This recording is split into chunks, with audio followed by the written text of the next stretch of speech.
Shalom saudara-saudari yang terkasih, tema renungan kita Yesus nama di atas segala nama yang dibawakan oleh Pendeta Drison Ginting.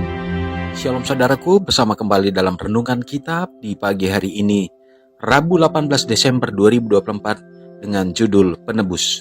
Ayatnya di dalam Filipi 3 ayat 10. Yang kuhendaki ialah mengenal Dia dan kuasa kebangkitannya dan persekutuan dalam penderitaannya, di mana aku menjadi serupa dengan Dia dalam kematiannya.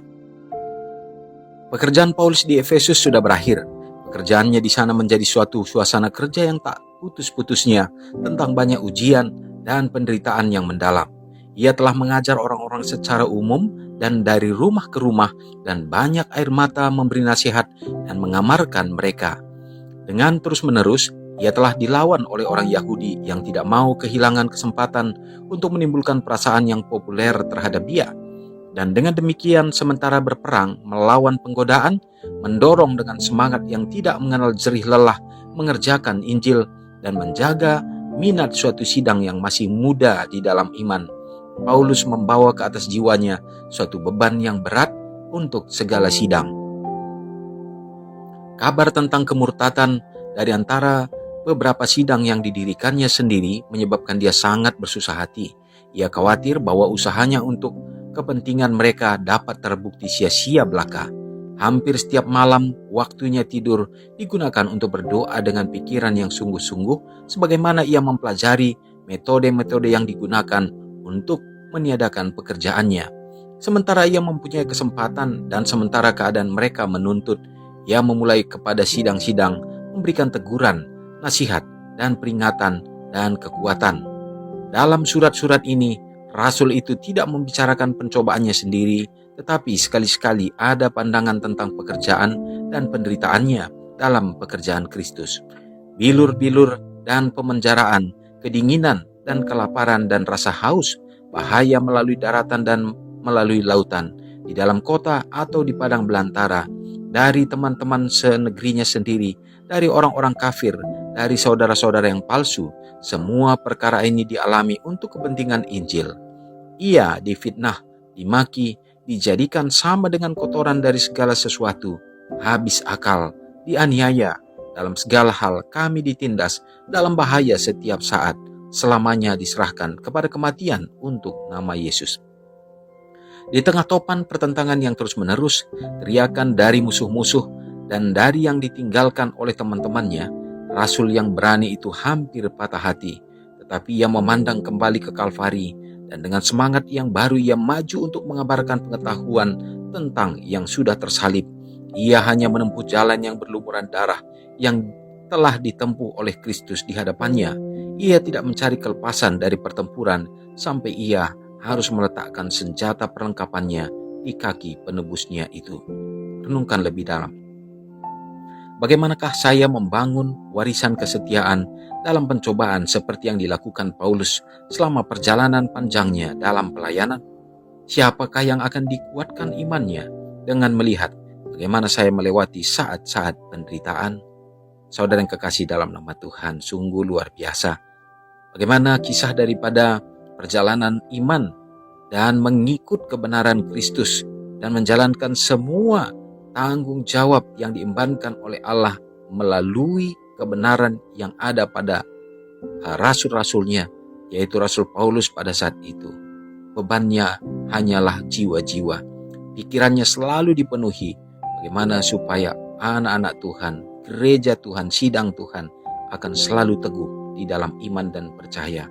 Bila mana iman mereka tergerus, terkikis, dan dirongrong, maka dia sangat menderita dan dia sedih. Waktu yang ada, maka sepenuhnya dia gunakan untuk berdoa, untuk keutuhan, kesatuan daripada umat-umat Tuhan, dan juga supaya iman mereka tetap setia.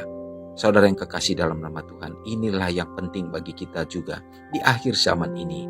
Sesungguhnya Tuhan pasti akan datang dan tidak akan lama lagi, tapi kita harus memastikan bahwa pada saat kedatangannya, maka akan ada didapati iman-iman yang ada di dalam dunia ini. Apakah saudara dan saya itu yang terpenting? Dan biarlah kita akan bersiap dan kita menyerahkan selalu hidup kita. Dan jadikanlah kita hidup kita untuk menjadi saksi-saksi kebenaran Tuhan, supaya kita juga semakin bercahaya. Mari kita sama-sama berdoa. Terpujilah Tuhan atas segala berkat dan kasih Tuhan yang menjadi bahagian kami ya Bapa. Terima kasih pekabaran ini juga meneguhkan iman kami. Kisah daripada pelayanan dari hamba-hamba Tuhan di masa yang lalu, rasul-rasul-Mu ya Bapa, itu juga menjadi satu kesaksian bagi kami. Bagaimana kami juga harus melayani dalam pelayanan Kristus dan menyatakan akan kasih dan karunia Tuhan yang sudah kami terima, supaya keselamatan yang kami dapatkan, kami juga akan sampaikan, karena kami merindukan semua orang dapat menerima Yesus dan mereka juga untuk diselamatkan. Tuhan, terima kasih. Berkatilah kami umat-umat Tuhan di sepanjang hari ini Bapa. Dalam kami menantikan Tuhan, kami juga harus tetap mempertahankan kehidupan kami, umat-umat-Mu yang mencari nafkah untuk memenuhi segala keperluan dan kebutuhan kehidupan. Perjalanan yang dilakukan berikanlah keselamatan.